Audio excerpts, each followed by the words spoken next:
You're watching Drake Wing Gaming. Enjoy the video.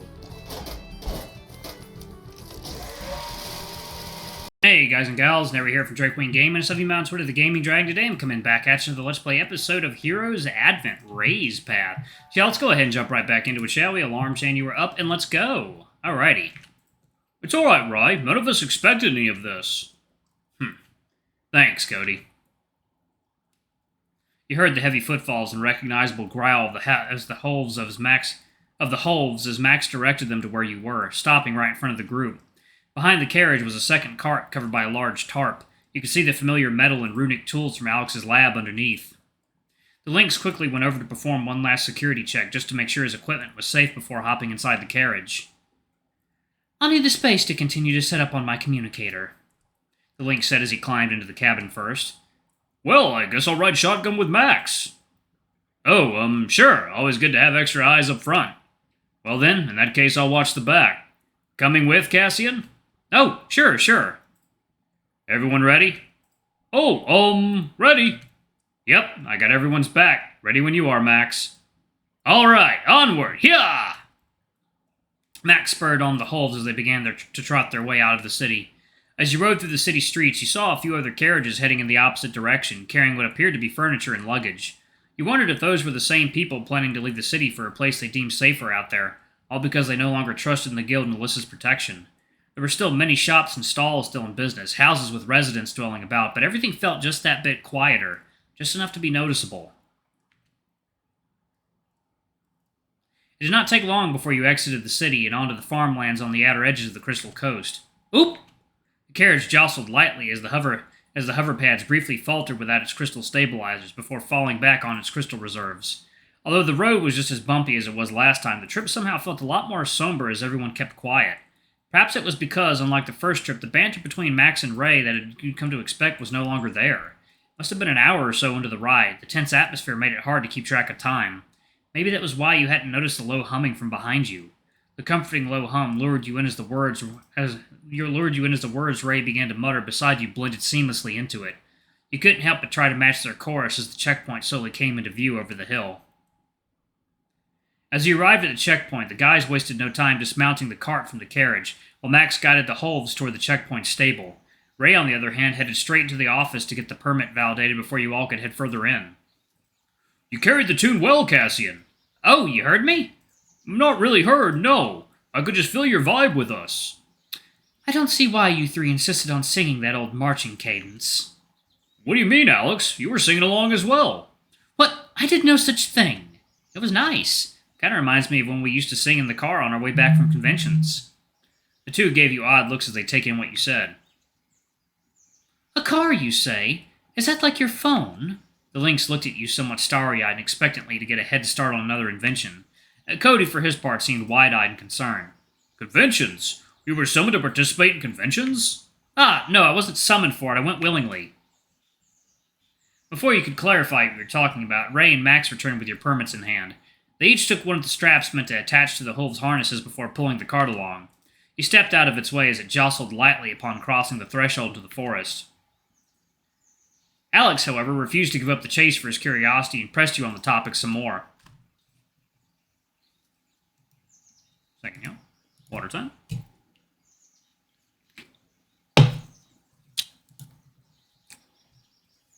And what of that car you mentioned? What sort of vehicle is it? You were unsure whether to answer the Lynx in earnest or just make something up for the sake of it. Yet already you've let it slip of the various concerts you've been to during those conventions, which by then even Ray had grown curious. Ooh, now I want to hear what kind of music you used to sing to. Maybe we can hit up a band when we get back. And you said the convention was like our festival, right? You didn't elaborate on that. Guys, don't bother Cassian like that if he doesn't want to answer those questions. Max, on the other hand, scolded from the front, still focused on guiding the group with Ray. Excuse me, it's alright. I've actually been thinking about where I came from recently. It was only one thing you said, and I already had a lot of questions. What should you start with? Talk about the car. Oh, talk about the songs. Ray, okay. You walked up to Ray, reaching for your crystal phone, only to realize that it's not your regular phone anymore. Rather flustered, you tried to explain music players to them, though they didn't seem privy to it. You instinctively compared them to radio broadcasts, which the people of Arborea did have as crystal transmissions, just that they didn't have music on demand. Ray brought up his complaints about how most crystal communication devices were always large and cumbersome to handle and lug around during field work, which prompted you to mention the ways you used to carry music with you in portable form, piquing Alex's curiosity even more. You then tried to sing a few of the songs you could remember offhand as a cappella, though you immediately quieted down as the looks everyone gave you were rather embarrassing. Despite that, Ray and Cody applauded your attempt, both seemingly genuinely content with your performance, and continued asking about the lyrics while bringing up songs of their own. Talk about the car. You finally gave in to Alex's begging and talked more about cars, in broad terms at least. To your memory, Carl did own a car that the two of you would ride in whenever you had to go to distant places off campus. You noticed Max and Cody wincing when you described the vehicle as a self-propelled carriage without the need for hooves.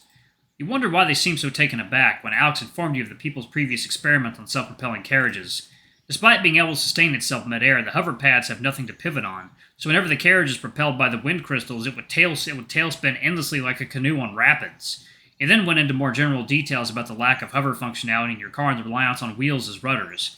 Needless to say, it went over the heads of everyone else, but Alex seemed to hang off your every word, already sketching crude schematics based on your descriptions. He gave your limited overview of car make and models, and while they hadn't much to say, everyone seemed to enjoy hearing about something new. Talk about the convention. 1 second.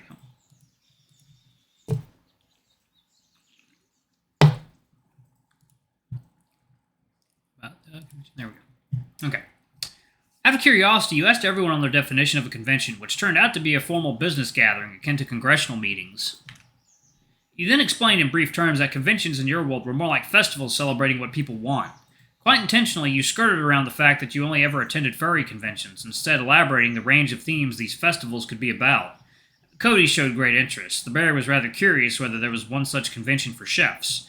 And while a fun concept to toy with, you admitted that you've never heard of a convention hosted for chefs only, but it was entirely in the realm of possibility. The others then chimed in with ideas for conventions of their own. Ray suggested a meet-and-greet get-together that was pretty much speed dating in a nutshell. Alex's ideal convention was similar to those science fiction invention expos, while Max's fascination over competitive sports sounded more or less like the Olympics. You had many a thing to comment on regarding their ideas, but you decided to keep it to yourself, lest you had to go into any more details than you already had to divulge. Thankfully, the guys quickly took over the conversation, bantering and joking about each other's ideas as you moved along. Talk about Carl. Looking back, you began recounting the topics you brought up. The car, the conventions, the type of music you'd listened to. It all started from your time in college with Carl. You joked that Carl would have loved to go on this adventure with everyone here. A rather wistful thought, seeing how he'd fallen out of the community months prior, though even he would have gotten quite a kick out of seeing actual furries in action. You made sure not to blurt that last thought out loud, though, needless to say. All of a sudden, you heard this cart stop as Max approached you. Flustered, you thought yourself having done something wrong before he rested a hand on your shoulder.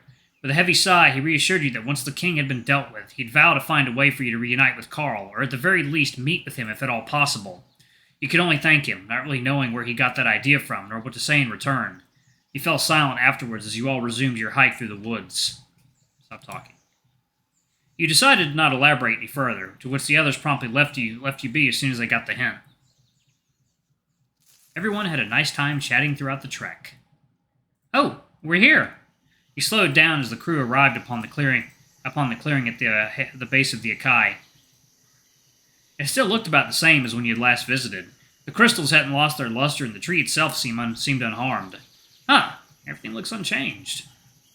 We don't know that for sure yet. Alright, let's go over our tasks again, shall we? What is everyone doing? Let me go have a look around the immediate perimeter. Make sure nothing's lurking out there for us again. I need to set up the HTN around the tree's base. The sooner they're in place, the quicker we can get our results. I'll clear out a section for the tents and start the fire pit.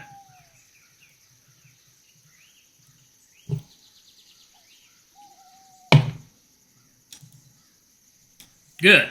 All that leaves is getting the rest of our equipment out of the cart. You walked up to Ray as you saw him limbering up and stretching around. Cassian, want to come scouting with me? Yep, I was about to ask you just that. Alright, warm up with me and we'll do a lap around the forest. What? The whole forest?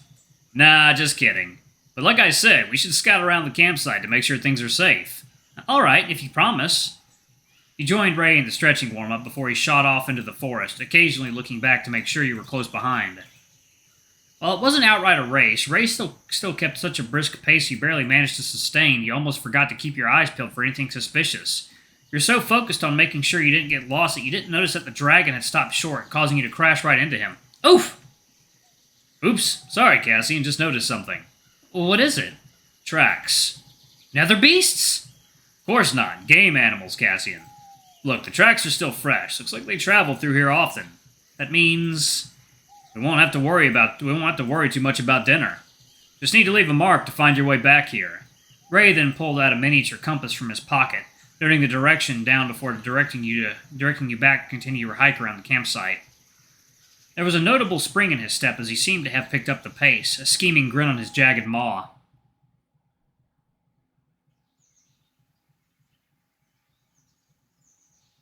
Before long, you both stopped in your track as you heard Cody calling out for everyone. Huh? Was that Cody? Ah, yeah. Sounds like lunch is ready. Let's head back, shall we? After you. As you and Ray returned to the Akai base, you could see the others already sitting by the fire pit. Ray decided to grab a seat by the crates that used to house Alex's equipment, while you sat on one of them. Cody then began serving lunch to all of you. You looked down at the hardwood bowl Cody had passed to you, and you felt perplexed. Inside seemed to be a goopy, stringy, chunky mass of pale broth. You poked at it cautiously with your spoon, while Alex seemed to have no problem slurping the soup dutifully. You could see Max swallowing his trepidation before letting out a long sigh. I definitely didn't miss this part of camping. Heh, don't gotta tell me twice. Sorry guys, since there really aren't any other ways to transport rations long term, we'll have to make do with this. Honestly, it's not as bad as you guys make it out to be. If you close your eyes, you can hardly tell the difference from Cody's usual meals. Alex said nonchalantly, eyes closed as he casually shoveled the goopy sludge of a gruel into his mouth. I think I'll pass. Probably can still hold out until dinner anyway. You're lost, Rye. Actually, Cody, you still got some of those nut bars? Yes, but... Those are emergency rations, Rye, for emergencies. Yeah, well, this is an emergency, Cody. I'm starving, you see. Cody gave Ray an unamused look as he pulled two of his nutritious snacks from his pocket and gave them to the dragon. He also passed another few to you and Max. Sweet. Ah, nice. Thanks, Cody. Max happily accepted them, crushing them into the gruel, giving it an almost granola and yogurt appearance before digging in. Yeah, you're welcome. You looked down at your lap between the bars and the bowl. What'll you eat? Eat the snack bars. Alright, y'all. I'm actually going to pause it right there. Thank y'all so much for watching. Don't forget to like, comment, subscribe, ring that notification bell. I love you all, and I'll see you all in the next video. Bye-bye!